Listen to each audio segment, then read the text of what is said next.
Episode 4 की opening होती है माकी से, जो कि सालों बाद अपने क्लैन के मेन हाउस जा पहुंचती है to retrieve the cursed tools her clan store in Gojo's absence. उसका सामना सबसे पहले नाया से होता है, जो तुरंत उसे पहचान लेता है। माकी को ये देख के हैरानगी होती है कि नाया उसे उसके चेहरे से पहचानता है, ना कि उसकी बैक साइड से। Since he is a misogynist, जो कि लड़कियों को सिर्फ सेक्स ऑब्जेक्ट की तरह ट्रीट करता है, तो वो उसे अपनी बकवास बंद करने को कहता है और ये सजेस्ट करता है कि वो यूटा और मैगमी के साइड में कायम रहे, क्योंकि उसकी अपनी कोई पहचान नहीं। वो उसे ये भी याद दिलाता है कि ना ही उसके पास कोई कर्स एनर्जी है और अब तो उसकी शक्ल भी नहीं बची क्योंकि वो जल गई थी। तो इसलिए वो उसे ये भी याद दिलाता है कि अब वो किसी काम की नहीं रही। इसके साथ साथ ही वो उसे याद दिलाता है कि कैसे वो उसे बचपन में बुली किया करता था। इससे पहले वो उसे दोबारा बुली करे माँ की आगे को बढ़ जाती है और उसकी बातों से उसको घंटा फर्क नहीं पड़ता। अब वो अपना कर्स ब्लेड हाथ में थामे कर्स टूल्स के हॉल की ओर बढ़ती है, जहाँ एक औरत उसे रोकने की कोशिश करती है, मगर माकी उसकी एक नहीं सुनती। इससे पहले औरत की शक्ल दिखे सीन्स पास्ट की एक फ्लैशबैक दिखाते हैं, जिसमें माकी मेगुमी से बात करते दिखाई देती है। वो उसे साफ साफ बताती है कि क्लैन का लीडर नाओबिता ज़ेनिन लास्ट टाइम उसी के साथ था शिबुया इंसिडेंट में, और उसकी यही इच्छा थी कि क्लैन का नेक्स्ट लीडर मेगुमी बने और उसके तमाम टूल्स और ट्रेजर्स मेगुमी ही पोजेस करे। मेगुमी को इन सब से फर्क नहीं पड़ता और वो माकी को परमिशन दे देता है to become the next clan leader, since Maki और उसकी जुड़वा बहन माई की एक ही इच्छा थी क्लैन को लीड करना। माकी क्रिटिकल थिंकिंग करते दिखाई देती है। उसका मानना है कि वो भी क्लैन को लीड नहीं कर सकती because of Mai who also wants to lead the clan. Scenes वापस प्रेजेंट में शिफ्ट होते हैं, जहां हमें दिखाया जाता है कि माकी को और कोई नहीं बल्कि उसकी अपनी माँ ही रोक रही है हॉल में जाने से। उसकी माँ क्लैन में रहते हुए एक काम वाली नौकरानी बन कर रह गई है, ये उसके लिबास से ही जाहिर होता है। दूसरी तरफ हमें माकी के अंकल्स नाया और जिनीची दिखाए जाते हैं, जो कि क्लैन के फ्यूचर की बातें करते दिखाई देते हैं। जिनीची ये मानता है कि अगर मेगुमी को क्लैन का लीडर बना दें तो वो जापान की 3 मेन क्लैन में अपना स्टेटस ऊंचा कर सकते हैं, क्योंकि मेगुमी के उन क्लैन लीडर्स के साथ अच्छे ताल्लुकात हैं। तो इन मेन फैमिलीज में Zenin clan, Gojo clan and कामो क्लैन है। गोजो तो जैसे मेगुमी का दूसरा पिता था, और कामो क्लैन की बात की जाए तो उसका नेक्स्ट लीडर अपने बाप के बाद चोसो खुद है, व्हिच एक्सप्लेन्स कि कैसे मेन क्लैन मेगुमी को लीडर बनता देखकर ज़ेनिन क्लैन को फौरन से अपना इक्वल एक्सेप्ट कर लेंगे। नाया एकदम से चौंक जाता है ये सुनकर, क्योंकि उसे लगता था सब उसके नेक्स्ट लीडर बनने के फेवर में है। जिनीची फौरन से अपनी स्टेटमेंट चेंज करता है, ये बोलते हुए कि सिंस जुजुत्सु हेडक्वार्टर्स ने ये लॉ पास किया है कि अगर कोई गोजो को उसकी सीयू से आजाद करने की कोशिश करे तो वो जुजुत्सु वर्ल्ड का गद्दार माना जाएगा। लिहाजा जिनीची प्रपोज करता है कि क्यों ना एक तीर से 3 शिकार करें और मेगुमी, माकी और माई को गद्दार एक्यूज करके उनका कत्ल कर दें, ताकि वो जुजुत्सु हेडक्वार्टर का फेवर गेन कर सके। और वैसे भी ये बात सच है कि वो गोजो को आजाद करने के चक्रों में है, जो कि इस वक्त जुजुत्सु हेडक्वार्टर्स में एक क्राइम समझा जाता है। दूसरी तरफ माकी फाइनली हॉल में पहुंचती है, जहां उसके पिता ओगी ज़ेनिन पहले से ही उसके इंतजार में खड़े होते हैं। माकी एकदम शॉक में चली जाती है to see Mai beaten up on the ground in Ogi's feet. जी हाँ, ओगी को अपनी बेटियों से इतनी नफरत है कि वो उनका कत्ल करने तक वो तैयार है, क्योंकि ज़ेनिन क्लैन बेटों को तरजीह देता है, बेटियों को नहीं। This explains why Maki and Mai ran away ages ago. Maki उसे अपने ब्लेड से मारने आती है, मगर वो उसको अपने ब्लेड से पहले ही जख्मी करता है। और यहाँ बहुत ही बुरा सीन दिखाया जाता है, जहाँ माकी और माई दोनों ही मौत का सामना करते हुए दिखाई देती हैं। ओगी माकी और माई दोनों को घसीटते हुए डंजन की तरफ ले जाता है, और इवन तो उसकी दोनों बेटियां मौत के कुएं में हैं, वो उन्हें बातें सुनाता है कि कैसे उनकी वजह से वो क्लैन का नेक्स्ट लीडर नहीं बन सका और उसका भाई नाओबिता उसकी जगह ले गया, क्योंकि उसने बेटों को जन्म दिया हुआ था। वो अपने फेलियर्स का सारा इल्जाम अपनी बेटियों पे डालता है। वो उन्हें फाइनली डंजन में फेंकता है, जहाँ उसने लो ग्रेड कर्सेस को कैद कर रखा है। उसे लगता है कि दोनों बेटियों को भूखे कर्सेस खा जाएंगे, इससे पहले कर्सेस उन पर हमला करें। माई होश पकड़ती है और माकी को इस हालत में देखकर रोती है। वो उसे अपनी गोद में रखती है और अपनी सीक्रेट कर्स टेक्निक का इस्तेमाल करती है। वो अपने आप को और माकी को उसकी सबकॉन्शियस में ले जाती है, जहाँ दोनों बहनें एक बीच पर सही सलामत दिखाई देती हैं। वो माकी से शेयर करती है कि उसकी कर्स टेक्निक कुछ खास नहीं, इसलिए उसने आज से पहले किसी को बताया नहीं, ताकि उसकी बेइज्जती न हो। अब वो माकी को चार्ज देती है और बोलती है, बहन जो करना है अब आगे तुमने ही करना है, क्योंकि मैं आगे ही वुंडेड थी और कर्स टेक्निक इस्तेमाल करने से मेरी मौत के चांसेस मजीद बढ़ गए हैं। वो वहाँ से जाने लगती है, मगर माकी उसको रुकने का बोलती है। माई थोड़े समय के लिए रुककर उसे बोलती है कि ज़ेनिन क्लैन में ट्विंस को वैसे भी बैड लक समझते हैं, जबकि बाकी की दुनिया ट्विंस को एक ही समझती है। इसलिए वो एडवाइस करती है कि माकी उसके हिस्से की लड़ाई करे और पूरे क्लैन को डिस्ट्रॉय कर दे। वो उसके हाथ में एक वीट का ग्रेन देकर गायब हो जाती है। उसकी कर्स एनर्जी से माकी वापस जिंदा हो जाती है, मगर माई को मरा देखकर उसकी आंखों में आंसू आ जाते हैं। उसके सामने सारे लो ग्रेड कर्सेस भी आ चुके होते हैं। वो माई और अपना ब्लेड हाथ में लेकर कर्सेस को एक्सरसाइज करने के लिए आगे बढ़ती है। उसके पिता को अचानक से फीलिंग आती है कि सारे कर्सेस को किसी ने एक्सरसाइज कर दिया है, यानी खत्म कर दिया है। तो वो फौरन से अपनी कर्स टेक्निक एक्टिवेट करता है, ये बोलते हुए कि जोन सी भी बेटी ने ये किया है वो उसकी हड्डियों तक को तोड़ डालेगा। इससे पहले वो कुछ करे, माकी उसके सर के ऊपर वाला हिस्सा अपने ब्लेड से काट देती है, जिससे उसकी इंस्टेंट मौत हो जाती है। इसके बाद माकी क्लैन के मेन हाउस की तरफ चल देती है और उसके माइंड में एक ही आवाज होती है, और वो होती है माई की, जो उसे बोल रही होती है पूरे क्लैन को तबाह कर दो। अचानक से क्लैन की आर्मी सबको माकी के बारे में अलर्ट करती है, जिसमें क्लैन के स्ट्रॉन्गेस्ट एल्डर्स और क्लैन की आर्मी का कैप्टन सामने आता है। नरेशन में ये बताया जाता है कि क्लैन का हर बच्चा उनकी पर्सनल आर्मी में सर्व करता है, यानी कि पूरा क्लैन माकी के अगेंस्ट खड़ा हो जाता है। माकी यहाँ ओरा फार्म करते हुए पूरी आर्मी से लड़ती है अकेले में। शी शोज नो मर्सी, और जो भी उसके सामने आता है वो उसको अपने ब्लेड के साथ काट कर रख देती है।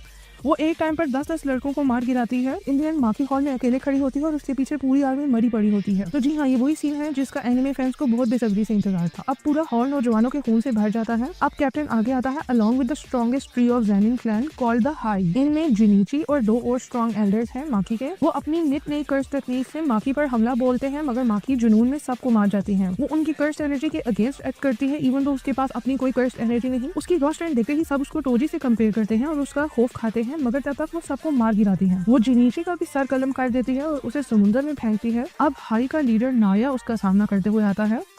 उसके पिता नाओबिता वाली कर्स टेक्निक है जिसके जरिए वो आगे होने वाले सीन की 24 फ्रेम्स पहले ही प्रिडिक्ट कर लेता है और इसकी मदद से माकी का मूव प्रिडिक्ट करता है और उसे मारने के लिए फुल स्पीड से आगे आता है। मगर माकी नाओबिता को शिबुया इंसिडेंट में लड़ता देखकर उसकी टेक्निक से अच्छे से पहले से ही वाकिफ हो चुकी थी, इसीलिए वो नाया का मूव इन एडवांस प्रिडिक्ट करती है और जो ही वो उसको मारने के लिए उसके पास पहुंचता है वो उसे इतने जोर से मुक्का मारती है कि उसका पूरा जबड़ा टूट जाता है। अब माकी मेन हाउस में वापस जाती है जहाँ वो अपनी माँ को ढूंढ कर उसका कत्ल भी करती है ताकि क्लैन का एक भी बंदा पीछे न बचे। दूसरी तरफ नाया मेन हाउस में रेंगता हुआ वापस आता है जो कि माकी को गालियां देते हुए दिखाई देता है। माकी की मां मरने से पहले नाया की कमर में अपना खंजर खोल देती है जिससे उसकी मौत हो जाती है। एपिसोड के एंड में माकी माइक की बॉडी उठाकर उसके स्कूल ले जाती है और उसकी सहेली को सौंप देती है जो कि माइक को मरा देखकर बोर होती है। एंड में स्क्रीन पर न्यूज शो होती है कि पूरा ज़ेनिन क्लैन सस्पिशियसली मारा गया है। पुलिस कातिल की तफ्तीश कर रही है। गोजो क्लैन और कामो क्लैन ने जुजुत्सु हेडक्वार्टर में अपील की है to outcast Zenin clan from the main 3 family. उनकी ये अपील जुजुत्सु हेडक्वार्टर ने एक्सेप्ट कर ली है, यानी कि Zenin clan does not exist anymore. Episode 5 की शुरुआत जुजुत्सु टेक के प्रिंसिपल मासामिची यागा और उसके बनाए हुए कर्स्ड कोर्प्स यानी पैंडा से होती है। सीन्स पास्ट के होते हैं जिनमें क्योटो हाई के प्रिंसिपल यागा को वार्न करते हुए दिखाई देते हैं। उन्हें लगता है कि मासामिची की कर्स टेक्निक से वो अपने लिए एक आर्मी खड़ी कर सकता है, सिंस वो अपनी कर्स टेक्निक से किसी भी ऑब्जेक्ट या कोर्प्स में जान डाल सकता है। और उससे भी बढ़कर हैरानगी की ये बात है कि यूजुअली कर्स्ड कोर्प्सेस अपने सोर्सरर की पावर से चलती है, मगर यागा अगर एक मर्तबा किसी डॉल या ऑब्जेक्ट को जिंदा कर दे तो वो उसके इशारों पर नाचने वाली कठपुतली के बजाय खुद ब खुद ही फंक्शन करती है और एक सेपरेट ऑटोनॉमस एंटिटी बन जाती है, जैसे कि पैंडा। इसे इंसानों की तरह बोलता देख हमेशा सब कंफ्यूज ही रहते हैं। अब क्योटो के प्रिंसिपल का मानना है कि यागा की टेक्निक जुजुत्सु वर्ल्ड के लिए एक थ्रेट बन सकती है, इसलिए उसे पक्का पक्का जेल में डाल देना चाहिए instead of praising his technique and giving him the title of a special great sorcerer. इसके बाद यागा अपना घर विजिट करता है जहाँ उसका बनाया हुआ एक और कर्स्ड ऑब्जेक्ट उससे बातें करता है। उसका नाम ताकेरू है और वो यागा को उसके फर्स्ट नेम से पुकारता है, यानी मासामिची कहकर पुकारता है।